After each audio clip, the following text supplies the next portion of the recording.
Body at ease, breathing quiet, sentiment benevolent.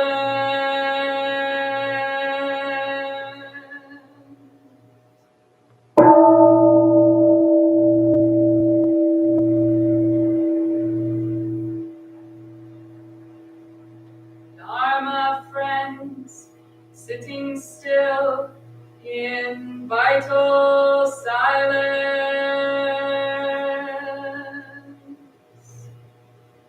wanting nothing. We practice eco-Buddhism together.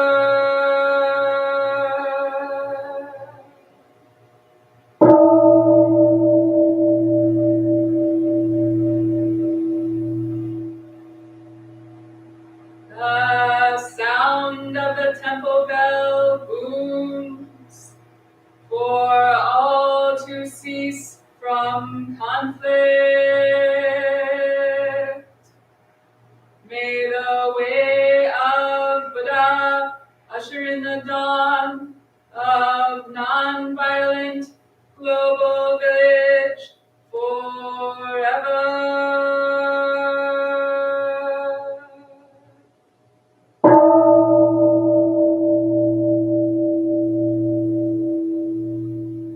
Here is the after sound of the bell.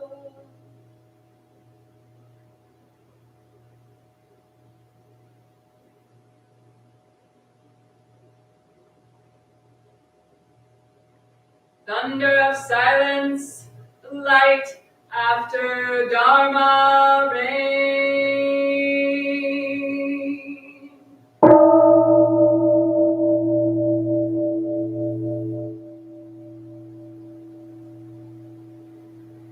Om Amoga Vairocana Mahamudra Mani Padma Jivala Pragartaya.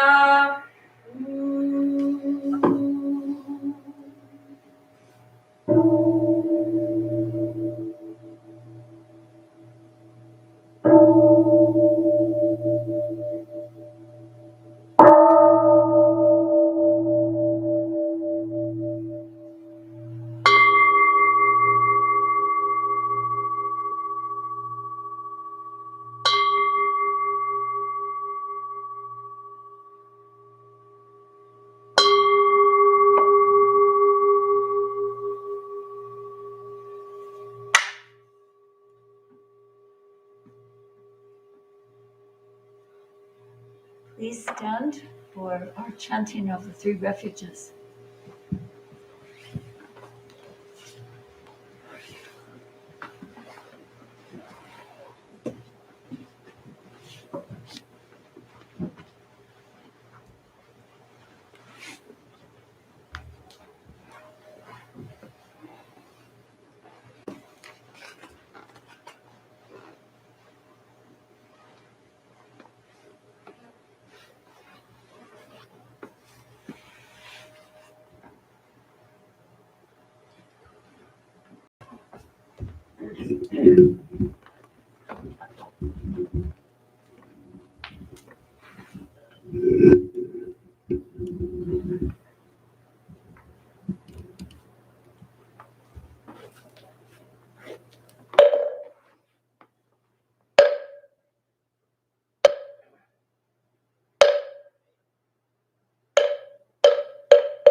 I go for refuge to the Buddha.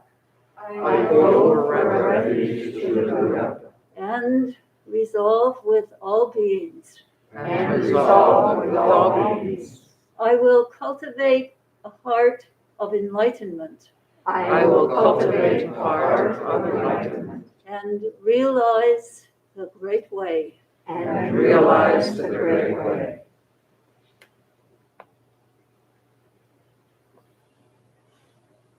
I go for refuge to the Dharma. I go for refuge to the Dharma. And resolve with all beings. And resolve with all beings. I will penetrate the teachings. I will penetrate the teachings. And uncover oceans of wisdom. And uncover oceans of wisdom.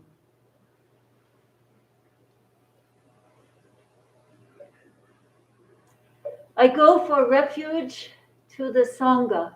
I go for refuge to the Sangha. And resolve with all beings. And resolve with all beings. I will seek peace and happiness for the many. I will seek peace and happiness for the many. And transform this world into Buddha lands unimpeded. And transform this world into Buddha lands unimpeded.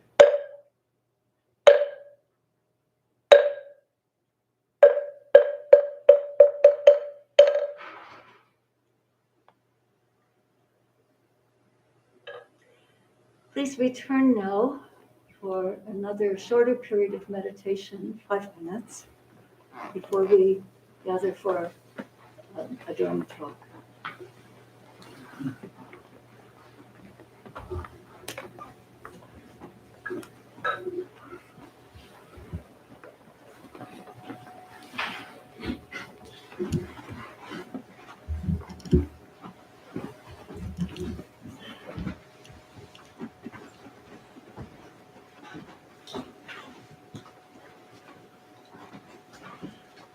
prepare yourself, you are a seeker, and then sitting down to meditation, the posture, or alignment and relaxation, count.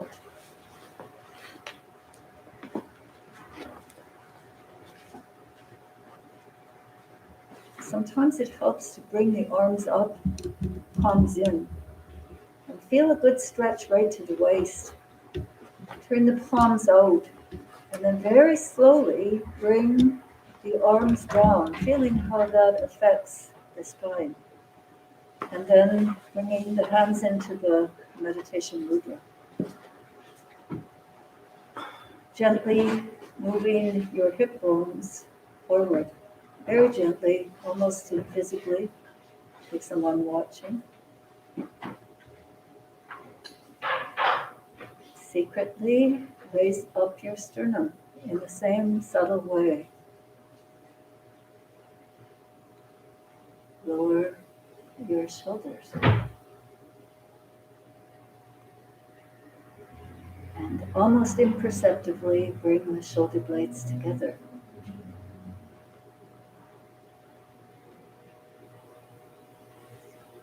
As you hear the sound of the bell, bring your hands into Hapchana of sincere heart. Consciously remember your meditation practice, not allowing it to go on automatic pilot, but keeping it fresh in each very moment.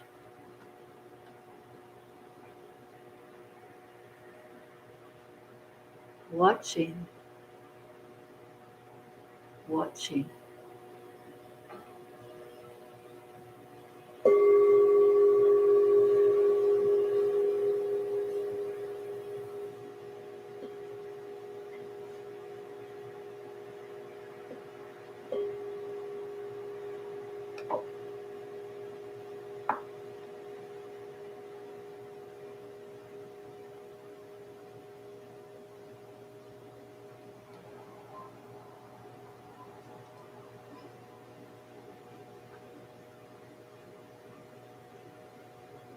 Experiencing our bodies, constantly responding.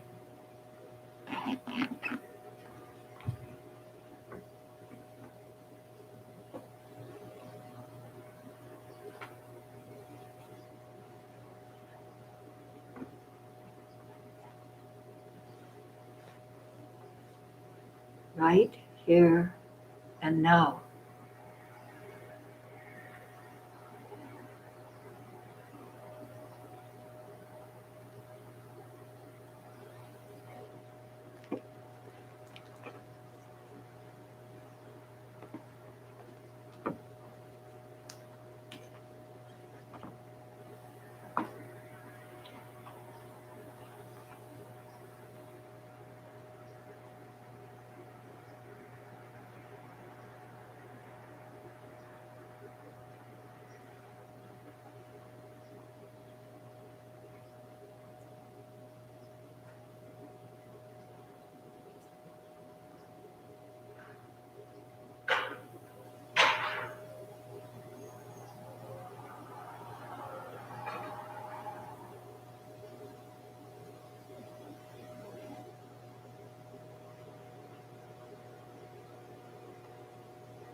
Please follow along with these simple mindfulness practices, exercises, keeping your mind focused as much as you would try to do so during your meditation practice.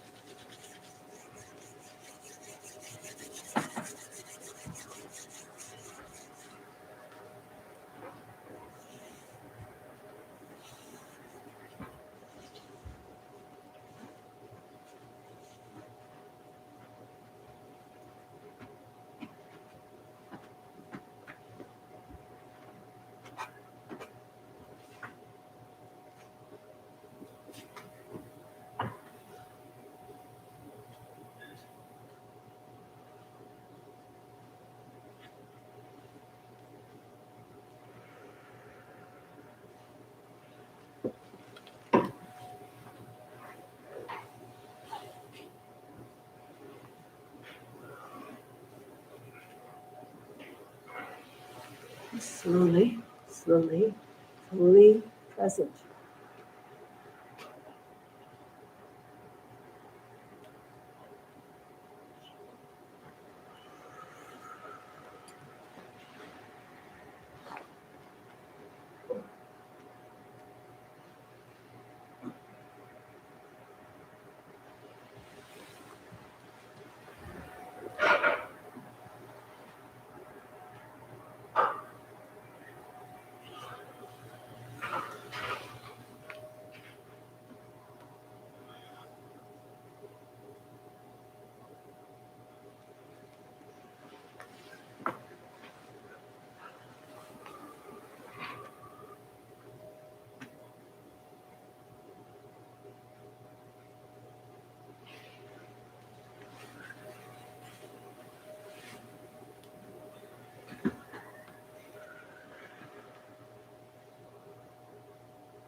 Keeping the spine straight, yet turning it first to your left, head around as far as it can go too. So your whole nervous system is massaged, slowly turning to the right. Keeping the spine straight while you're twisting it.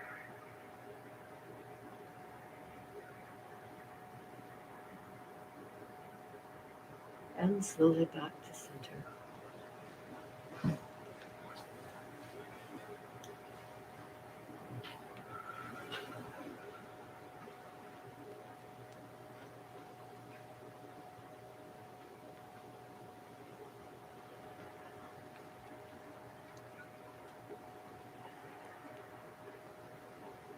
And changing direction. Just a little more present this time.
Could you please turn yourself? You could actually, your mat shouldn't be able to turn if you just work with it, or you can turn your body.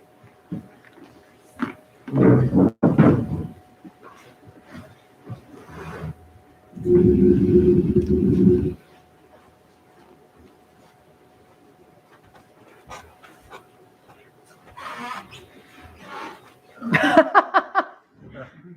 just noticed several people are wearing hats.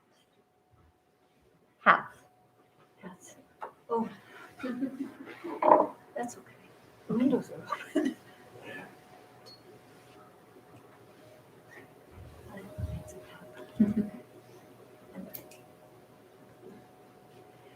Michael, could you please bring that white block over?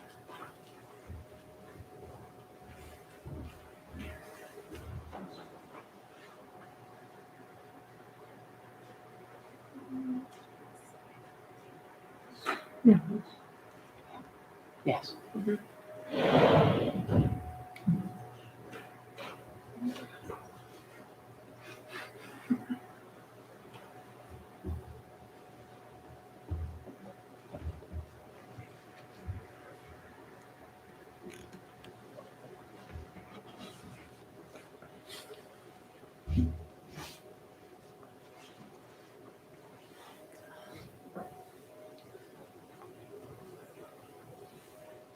Lights, camera, action.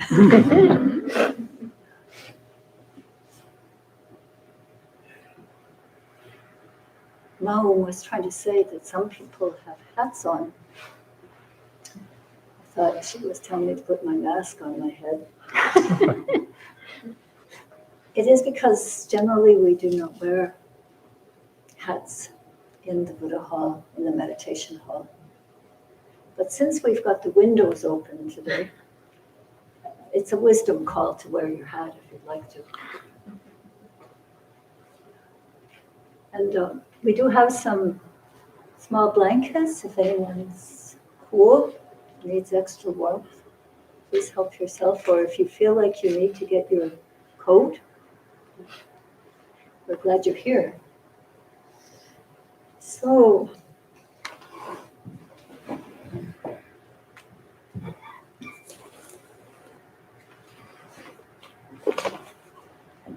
here's my box of tricks. Here's my old bag of tricks. On this day when the sun is bright and yet it snowed a little bit. That's kind of how life is these days. You never know. So, welcome in from the 10 directions, each one of you. And good morning. Morning, Hutchison.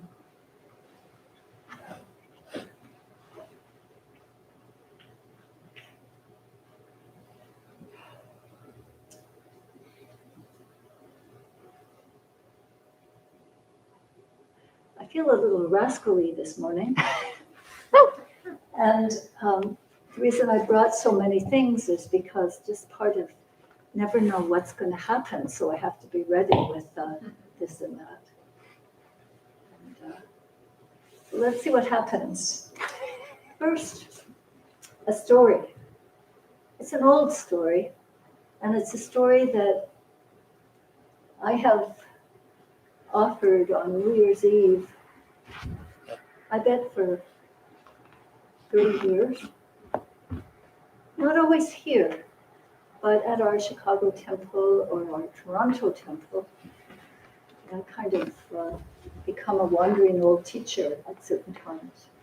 It's one of my favorite stories, and I didn't tell it this year yet. So here it is. Please listen deeply. I'm going to have a question of what names did you hear? What did you hear? Okay. Some of you may have heard me with this story before. And I've noticed when I do things again, and yet again, and yet again, if I'm paying attention, it's always new and a little different. You're having hard trouble hearing. You could come a little closer. Can we turn up the volume a little bit? Let me just move it closer to your mic.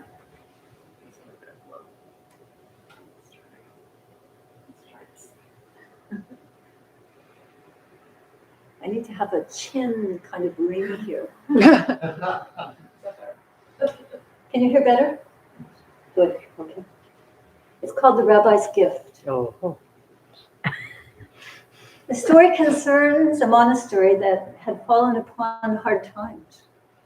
Once a great order, as a result of waves of persecution in the 17th and 18th centuries and the rise of secularism in the 19th, all its branch houses were lost, and it had become decimated to the extent that there were only 5 monks left in the decaying mother house.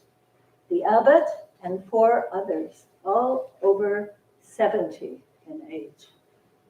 Clearly, it was a dying order.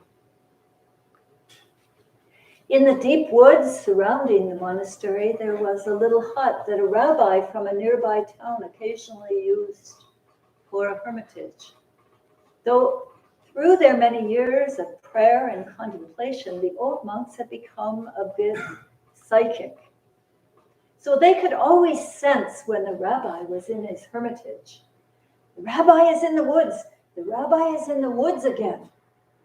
They would whisper to each other. As he agonized over the imminent death of his order, it occurred to the abbot at one such time to visit the hermitage and ask the rabbi if by any possible chance he could offer any advice that might save the monastery. The rabbi welcomed the abbot at his hut, but when the abbot explained the purpose of his visit, the rabbi could only commiserate with him. "I know how it is," he exclaimed. "The spirit has gone out of the people. It is the same in my town. Also, no one comes to the synagogue anymore." So the old abbot and the old rabbi wept together. Then they read parts of the Torah and quietly spoke of deep things. The time came when the abbot had to leave. They embraced each other. "It has been a wonderful thing that we should meet after all these years," the abbot said. "But I have still failed in my purpose for coming here. Is there nothing you can tell me? No piece of advice you can give me that would help me save my dying order?" "No, I am sorry," the rabbi responded. "I have no advice to give. The only thing I can tell you is that the Messiah is one of you." When the abbot returned to the monastery, his fellow monks gathered around him to say, "What did the rabbi say? What did the rabbi say?" "He couldn't help," the abbot answered. "We just wept and read the Torah together. The only thing he did say, just as I was leaving, was something cryptic. Was that the Messiah is one of us. I don't know what he meant." In the days and weeks and months that followed, the old monks pondered this and wondered whether there was any possible significance to the rabbi's words. The Messiah is one of us? Could he possibly have meant one of us monks here at the monastery? If that's the case, which one? Do you suppose he meant the abbot? Yes. If he meant anyone, he probably meant Father Abbot. He's been our leader for more than a generation. On the other hand, he might have meant Brother Thomas. Certainly, Brother Thomas is a holy man. Everyone knows that Thomas is a man of light. Certainly, he could not have meant Brother Elred. Elred gets crotchety at times. But come to think of it, even though he's a thorn in people's sides, when you look back on it, Elred is virtually always right. Even very right. Maybe the rabbi did mean Brother Elred. But surely not Brother Philip. Philip is so passive, a real nobody. But then, almost mysteriously, he has a gift for somehow always being there when you need him. He just magically appears by your side. Maybe Philip is the Messiah. Of course, the rabbi didn't mean me. He couldn't possibly have meant me. I'm just an ordinary person. Yet supposing he did. Suppose I am the Messiah. Oh God, not me. I couldn't be that much for you, could I? As they contemplated in this manner, the old monks began to treat each other with extraordinary respect, on the off chance that one among them might be the Messiah. And on the off chance that each monk himself might be the Messiah, they each began to treat themselves with extraordinary respect. Because the forest in which it was situated was beautiful, it so happened that people still occasionally came to visit the monastery, to picnic on its tiny lawn, to wander along some of its paths, even now and then to go into the dilapidated chapel to meditate. As they did so, without even being conscious of it, they sensed the aura of the extraordinary respect that now began to surround the 5 old monks and seemed to radiate out from them and permeate the atmosphere of the place. There was something strangely attractive, even compelling about it. Hardly knowing why, they began to come back to the monastery more frequently, to picnic, to play, to pray. They began to bring their friends to show them this special place, and their friends brought their friends. Then it happens that some of the younger men who came to visit the monastery started to talk more and more with the old monks. After a while, one asked if he could join them, then another and another. So within a few years, the monastery had once again become a thriving order, and thanks to the rabbi's gift, a vibrant center of light and spirituality in the realm.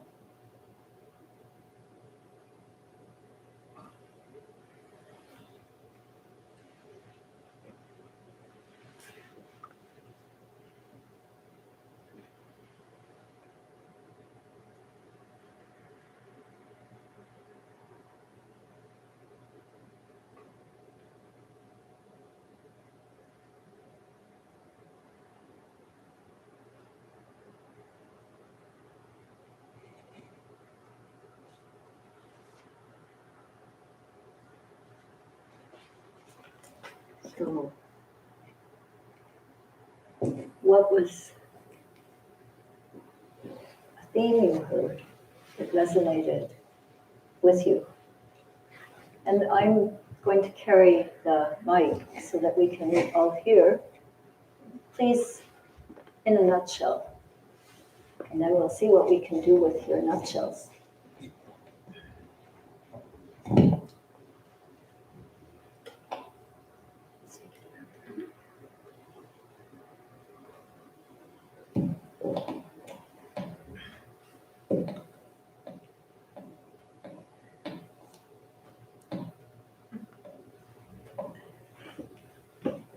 before you even got to the ending. I almost treated it like a little koan. The Messiah is one of you. So I almost knew right then that it meant respect each other more because you never know who you're going to meet.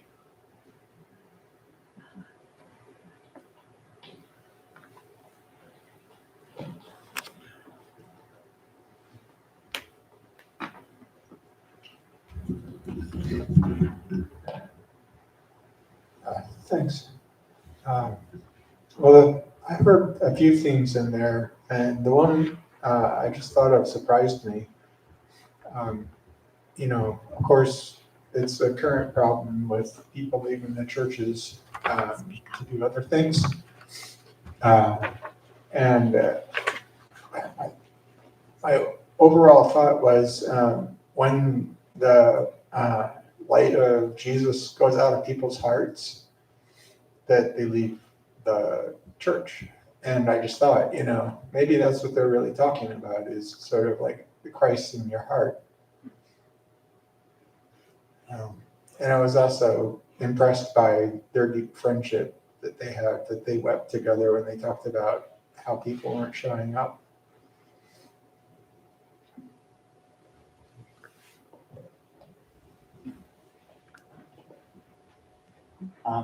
I hear a couple of themes in this story. One of them is about recognizing the value in every person. And another theme I hear is the type of transformation that can happen when we cultivate our minds. And that's really what the monks were doing by thinking in a different way, was cultivating their minds. And as a result of that, treating each other with more respect. So the type of transformation that can happen as a result of that.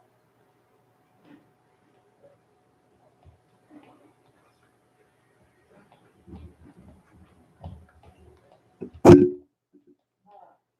popular concept of planting seeds, giving a thought seed to this community of, hey, maybe maybe one of you is the person, and then they took it and it nurtured that thought, and it really seemed to help their whole community.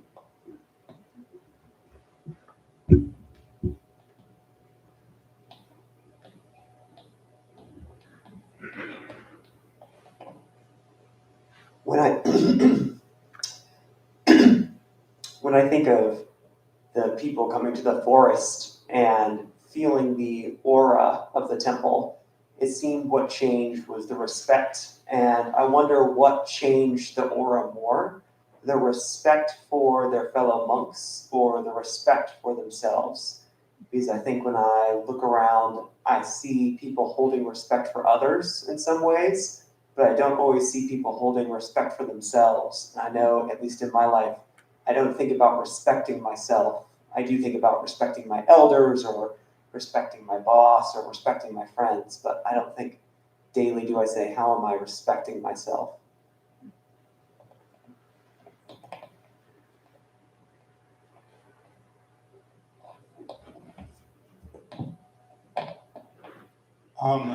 I thought sort of kind of a current situation that's going on in my house, just with the pandemic and like my older kid leaving in the past year and going up to college.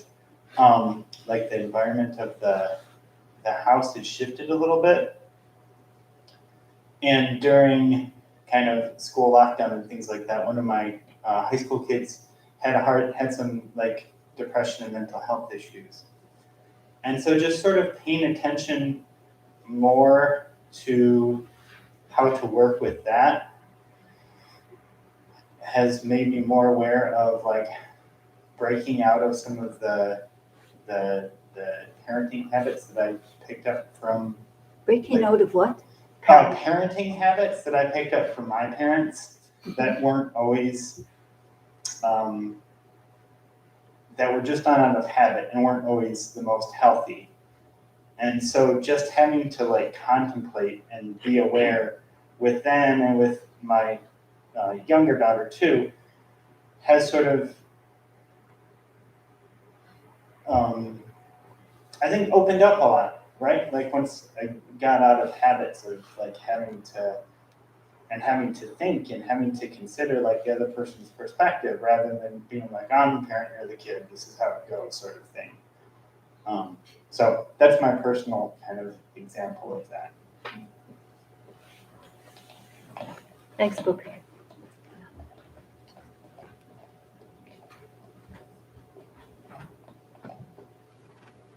I heard two things. One, that it seemed that the monks had forgotten Buddha nature, that deep Buddha nature exists in all of us.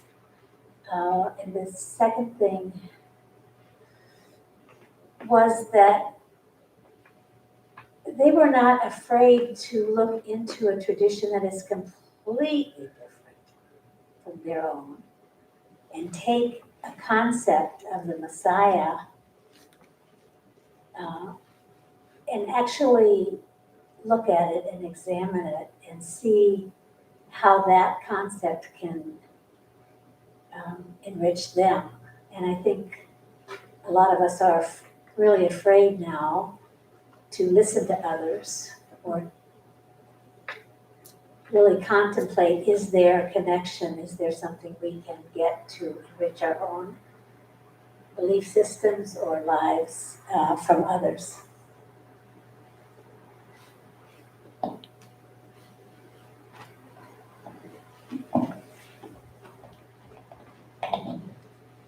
I thought it was kind of interesting that it wasn't a straightforward, the way that it worked was kind of around the side, it was like a trick of the mind in a way to say this thing to them and then just get them thinking on this whole role. Whether the rabbi knew he was doing that, what the effect would be or not, it's just kind of a fun, way of tricking yourself into being better.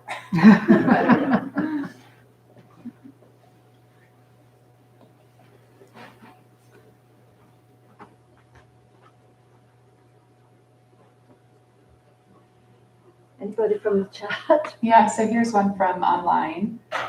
Michael writes, Christ consciousness / Buddha nature is in ourselves and all beings. Recognize yourself and others as God / Buddha and treat yourself and others as such with loving kindness and respect. And then a quote from Ram Dass, treat everyone as God in drag.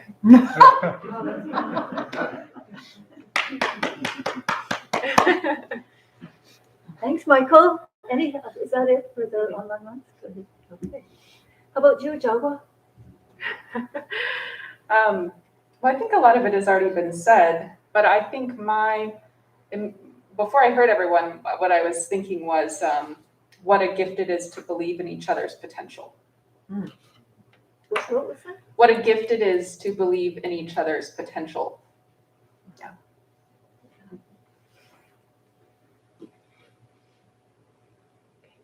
Anyone want to have the last word? Of course, there's never a last word. It seems to be more. Okay. Now have we? Mm-hmm. Should be good. Thank you. Okay.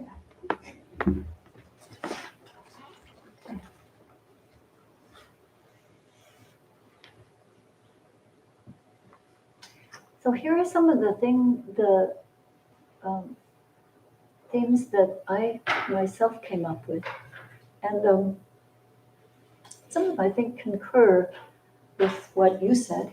One was about self-care, and the other was about other care, and another was about creating a culture. Creating a culture in the monastery.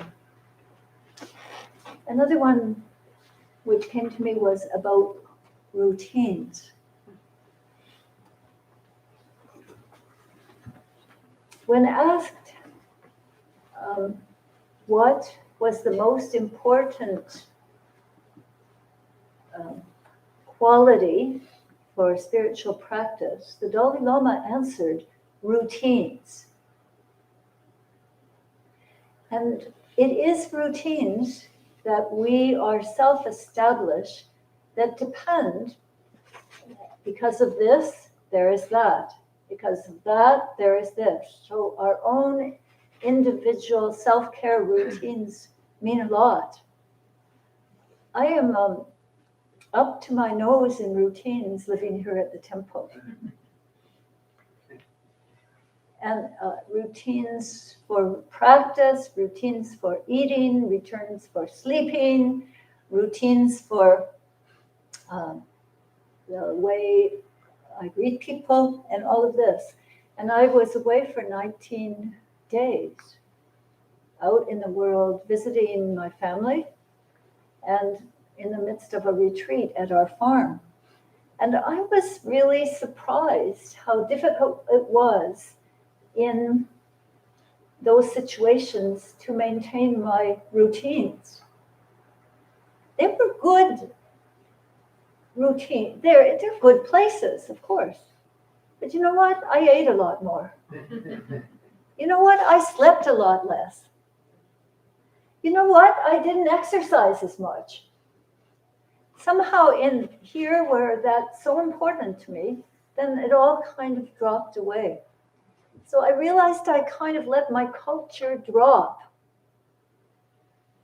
and appreciate the place, which I call my home. I like to learn that everywhere is my home and be able to keep up the culture.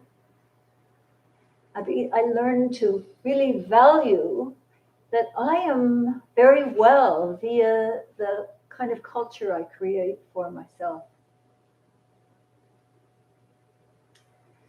And as much as I do that for myself, I'm able to do for others. This is kind of a beautiful story about that. You know, it has a kind of eloquence and humanity that's very beautiful. And one of the things that I discovered while I was away in my trick box here is, I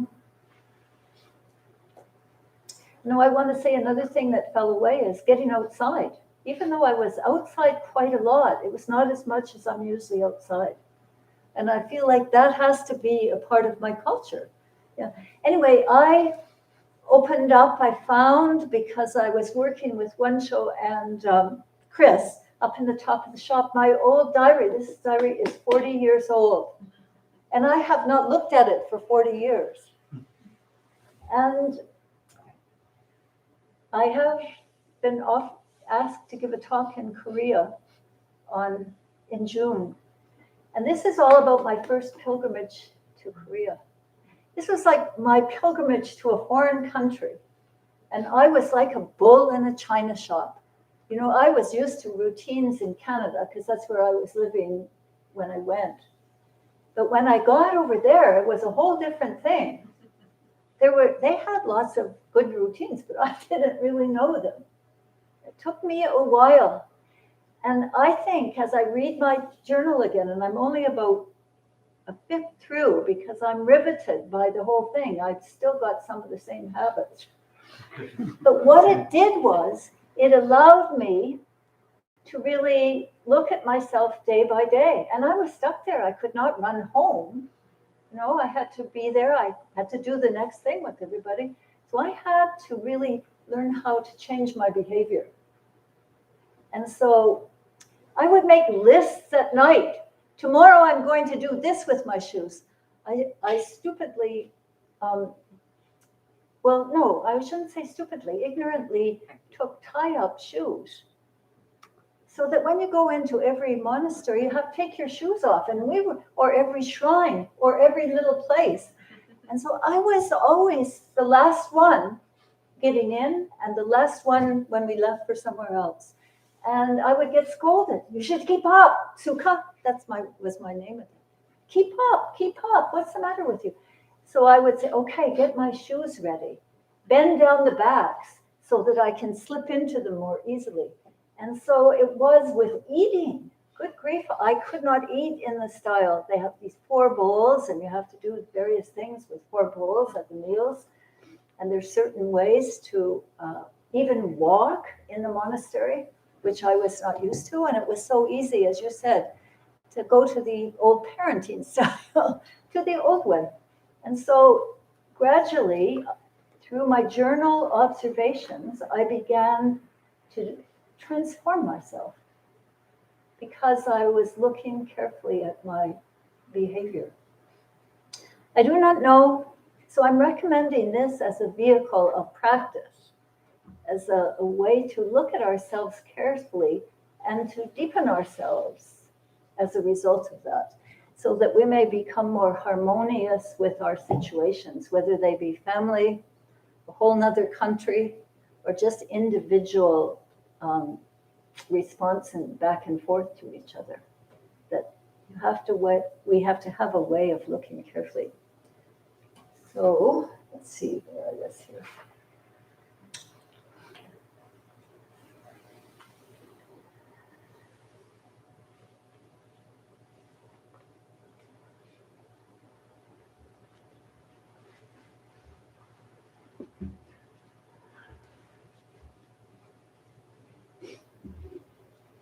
So reflect upon that, let's see, and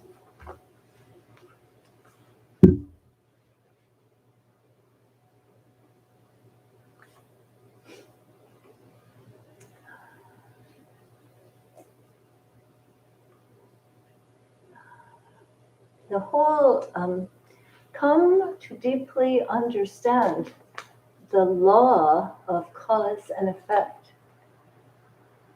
in our lives. Because of that, there is this, and because of this, there is that. And as we meditate and learn to concentrate, as we journal, as we do other practices, we come to see that's just the way it is. Because of this, there is that. And on and on.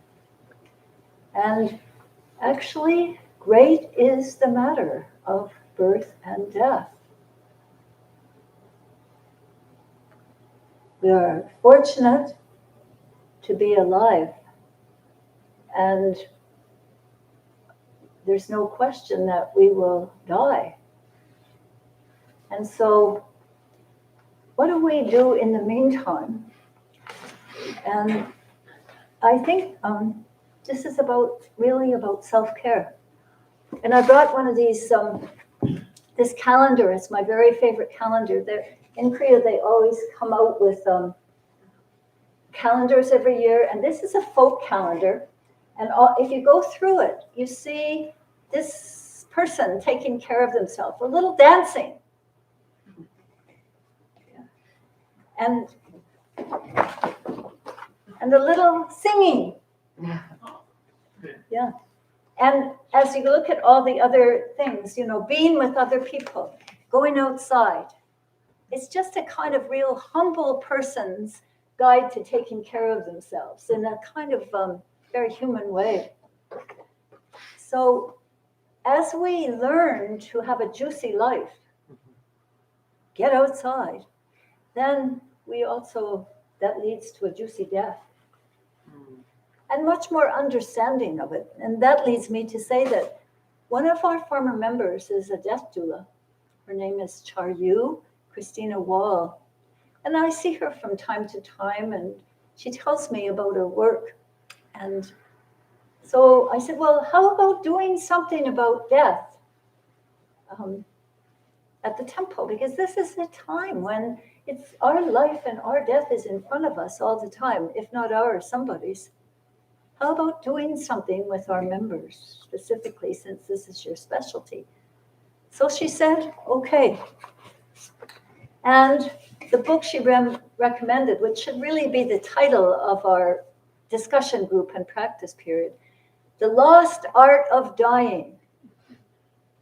And I would add a little, depends on the lost art of living joyfully. So how we live is how we die. And what I'm talking about and what the monastery story is quite resonates with me about is coming up with living well.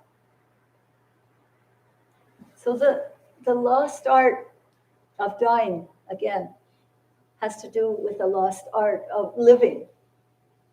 And times when it's really been difficult for a lot of us. So there's a sign up now that you might be interested in joining others. I haven't really made a plan for my death. And my daughters have not made any plans for their death. It's not just about older people. Because once you make some plans, it shows how you can live your life in a beautiful way. So as a result of this talk, I would like you to think about your own self-care and how important that is. Your care of others, and how in your situation you can create a culture which supports a very wholesome kind of spontaneous, spunky life. The kind of life you'd like, how to do that. So self-care, care of others, and creating a culture for that. Sometimes it's simple as having a pause before eating your meal, or putting your shoes by the door straight, or keeping a little silence from time to time. I think silence is part of a good life. We need to have a little silence, etc. So would you please think of these three things: self-care, other care, and creating the culture? What did you say? Would you please? Yes!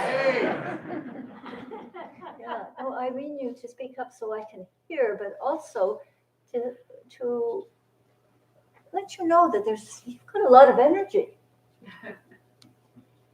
And that you may be very busy with your life, but this is a really important little patch of your life. Once you get it, it permeates everything.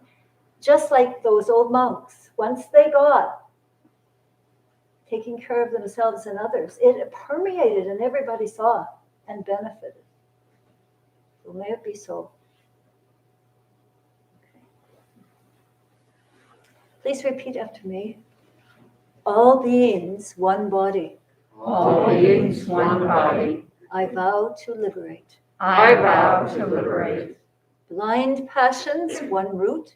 Blind passions, one root. I vow to terminate. I vow to terminate. Dharma gates, one mind. Dharma gates, one mind. I vow to penetrate. I vow to penetrate. The great way of Buddha. The great way of Buddha. I vow to realize. I vow to realize.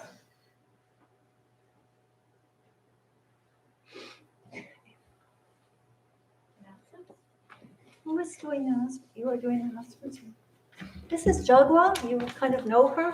You can know people not by the way they open their mouth, but by the way they do things. For instance, ringing the bell this morning.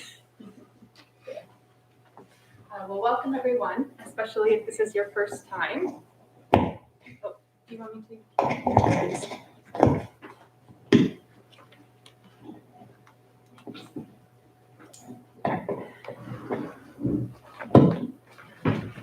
So welcome everyone, especially if this is your first time. We have public services every Sunday at 10 a.m., both here in person and on live stream on YouTube. And we also have a families program that meets once a month, and they've been meeting outdoors during the pandemic, usually with some outdoor activities and a short service. And so the next one of those is February 13th. So if you have children at home, please feel free to join in that. We also offer introductory meditation courses and retreats. The next introductory meditation course is an overnight session. No. Oh, no, that's canceled. Okay. Wow. Delayed March. Delayed, yes. Okay. So that one might get rescheduled, but otherwise we're looking at March, and that would be an in-person event from a Friday evening through a Saturday at noon. And then we are doing a meditation course also via Zoom. It looks like the next session of that will be February 17th. Still accurate? Okay, February 17th. And we're also planning a one-day meditation retreat on February 26th from 9 a.m. to 5 p.m. And is that in person, Mom? So that will be in person, and that's a wonderful opportunity to deepen your practice. There'll be periods of sitting meditation and walking meditation, a vegetarian lunch, an afternoon rest period, and some manual work practice. We have yoga classes. The next 6-week session of yoga begins February 8th. Those are on Tuesday evenings here in this building. And we also have multiple study groups. So our Refuge Recovery group meets every Sunday at noon. This is a Buddhist-inflected 12-step group. And they'll be meeting today in the basement of this building, just through that back door. We're going to be putting together our annual group for taking precepts. And this is a study group in which you formally commit to the Buddhist path and study the precepts or moral guidelines of our tradition. And that is going to be starting in April. And then the special workshop that Haju mentioned, the preparation for death, is going to be 7 Sundays beginning February 6th with our guest teacher. What was their name again? Charyu. Charyu. I think that is it. Any other? One more new thing. We are resuming our 4 p.m. Sunday services starting in February. So if you would like to come at a later time, or because it's mainly a chanting service, you could come to both, 10 o'clock and 4 o'clock. We would welcome you. Beginning Thursday this week, I believe it is, at 6 p.m., Recovery Dharma will have a 100% virtual meeting, and the link for that is at the temple's website. If you have any questions, was there another one? I wanted to say thank you to so many people who have contributed to our fundraising. How many have we had already? For how many people? Yeah. 41. 41 people, and we've raised $27,000. It's toward $50,000 for a new furnace next door, which is $15,000, and the rest is for a new water abatement system through the whole back of our buildings. We have a lot of difficulties with flooding. So if you have not been able to contribute, there's, of course, we're trying to get up to $50,000, but every amount is important and counts. Just wanted to especially say thank you to those who've already contributed, and also to those of you who are members and regularly contributing to our monthly expenses. It's really gratifying. Thank you. So the temple is completely supported by volunteers and donations. If you have interest in volunteering your time, perhaps you have an interest in cooking or cleaning or sewing, carpentry, gardening, there's always opportunities on our grounds to get involved. And if you'd like to make a financial contribution, there is a fishbowl in the lobby, and you can do that there. And also PayPal. And also on PayPal. If you have any questions, those of us in the gray clothes would be happy to answer your questions. We'll be out in the lobby after service. So thank you. May I ask, is Walter here? One of our longtime members who left Ann Arbor about 20 years ago, Walter Dimatova, has moved back and was in touch with the temple saying he's only living a few blocks away now. So I was hoping that he might be here this morning. We'll see him. And I had another email message this morning from a little former resident who signed it, always a member of the Sangha, even though he's not here. So we have a far outreach of people who have come and gone and still feel connected. Looks like there was one quick question on the chat. Is the 4 p.m. Sunday service going to be live streamed? Mom, do you have any thoughts on that? Yes. Yes, it will. Yes. Okay. The official ruling is yes, it will be live streamed. There's also another question that says, will the discussion group on this, the lost art of dying be streamed? I'm not sure yet. We'll decide that. And we'll let you know, Laura.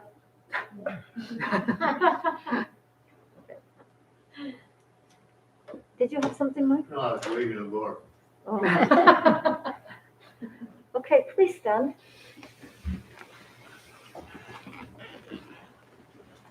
Let's do 3 slow.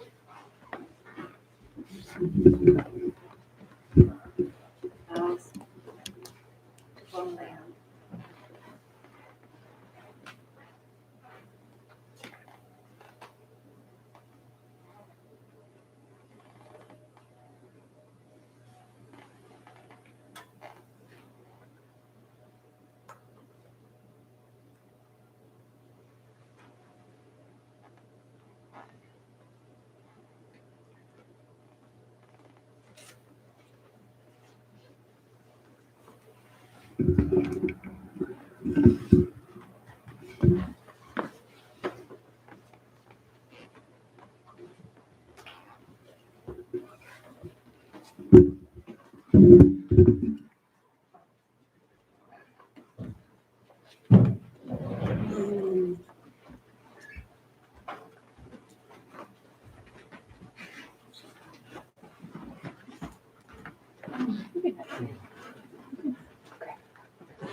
You can still see the comments after it's ended as long as you don't close the window. Good morning.